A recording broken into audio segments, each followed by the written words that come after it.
আমার সারাদিনে যে পরিমাণ পরিশ্রম যায় বুঝছো, তার কাছে তো এই এতটুকু খাবার কিছুই না। আমার হিসাব মতো আরো 2টা ডিম লাগতো। ঠিক গলা টিপে মেরে ফেলো। খেয়ে একটু শক্তি বাড়ে, গলাটা টিপে ধরতে গেলে তো শক্তির দরকার আছে। এই তুমি কি করতেছো? হ্যাঁ, খাচ্ছি মানে? মাসের জানুয়ারি মাসটা জানো কত কষ্ট করে শেষ হলো? হ্যাঁ, 31 দিনে মাস, আর তুমি কি শুরু করছো? এই যে চিকেন দেখছো, তুমি সরো তো, কত কিছু। এইসব দেখতে পারবো না। আল্লাহ, ডিম আবার 2টা কেন? এগুলো কিভাবে সাজাইছো? আচ্ছা তুমি কি শুরু করছো বলো তো? সংসার কি লাঠি উঠাবো নাকি, লাল বাতি জ্বালাবো নাকি? এত কিছু আমার দেহে কাজ নেই। তোমার দেহে কাজ নেই মানে?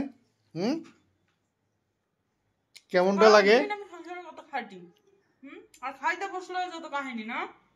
কত কষ্ট করে মাসটা শেষ হলো, 31 মাস যাই না, কত কাহিনী হলো এই দুনিয়াটাতে, তবুও মাসটা শেষ হয়ে যাচ্ছে না। হাতের অবস্থা জানো তুমি? আর এগুলো কি শুরু করছো? 2টা অমলেট কেন? একটা হলেই তো হয়। আর এগুলো কি বলো তো? হ্যাঁ, তুমি বেশি কথা বলো না তো। বেশি কথা বলবো না মানে? সংসারটা 12টা বাজায় দিলা তুমি। কেউ 12টা বাজাইলাম? তাহলে কি? এই সংসারটা খাটে কে? বলো আমাকে। খাটলে হয়ে গেল না? আর একজন আছে খাটার জন্য? হাতের অবস্থা তুমি জানো না? মাস শেষ হয়ে দিন যায়। সেই যে সকালবেলা উঠি, তোমার 2টা বাচ্চাকে সামলাইতে আমার একটা জীবন টানা টানা হয়ে যায়। তারপর ঘরের যাবতীয় কাজ, ঘর গোছাও, ঘর ঝাড় দাও, তারপর রান্না করো, ঘষা মাজা করো, ওই 2টারে গোসল করাও, ফ্রেশ এগুলো তো করতে হবে একজন মা হিসেবে। একজন তো আমি তো বলি নাই যে করবো না, তো সেটা যদি করতে হবে মনে করো, তাহলে খাওয়ার সময় কেন এমন করতেছো? খেতে দিচ্ছ না কেন? এত খাওয়ার কি আছে রে ভাই? তুমি একটু করে খাও। এই ডিম একটা হলে হতো। তুমি দেখো। শোনো, কি আমার সারাদিনে যে পরিমাণ পরিশ্রম যায় বুঝছো, তার কাছে তো এই এতটুকু খাবার কিছুই না। আমার হিসাব মতো আরো 2টা ডিম লাগতো। মারো মুঝে, মারো মারো ছো। সরান দে, খাইতে দাও। ঠিক গলা টিপে মেরে ফেলো। খেয়ে একটু শক্তি বাড়ে, গলাটা টিপে ধরতে গেলে তো শক্তির দরকার আছে। জানুয়ারি মাসটা 31 মাস। হ্যাঁ, মাসের শেষ হতে চায় না। মাসের শেষে তুমি হাতের অবস্থা ভালো না আমার। আর তুমি গেলে কি শেষ করতেছো কেন এগুলো সব?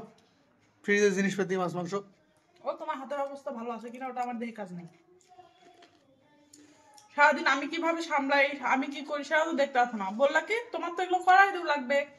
তা আমিও তো সামলাই, আমি বাইরে গিয়ে সামলাই না? হ্যাঁ, চাকরি করি, স্কুলে গিয়ে আমার কি প্যারা থাকে না? তো তোমাকে কি আমি যত্ন করি না? যত্ন তো করি, আমি নিজের যত্ন করতে ভুলে গেছি। তারপরে তুমি আমাকে খাওয়ার খোটা দিলা। এত বড় অপমান। খাবোই না। না খাবো না কেন? অবশ্যই খাবো, রাগ করে কার উপর থাকবো? দাও, হয়েছে, আমাকে দাও। করছো যখন দাও। নাই তোমার সরো। লিমিট থাকে মানুষের খাওয়ার একটা। সংসারটা একদম লাঠে উঠাই দিল, একদম লাল বাতি জ্বালাই দিল। কি বলবো আর? একই তো মাসটা শেষ হতেই চাচ্ছে না, আর তুমি খেয়ে টেয়ে লাঠে উঠাচ্ছ আমার সংসারটা, লাল বাতি জ্বালাচ্ছ। ভালো হয়েছে। ভালো হয়েছে? আমি এত কিছু দেখতে পারবো না, সরো যাও। কি একটা অবস্থা, এটা কোনো কথা হলো? হ্যাঁ, কারো চিন্তা করতে পারবো না। নিজে আগে ভালোভাবে খেয়ে পরে বাঁচি, তারপর সবার জন্য চিন্তা করবো। আল্লাহ মানুষকে হেদায়েত দান করুক। আমিন।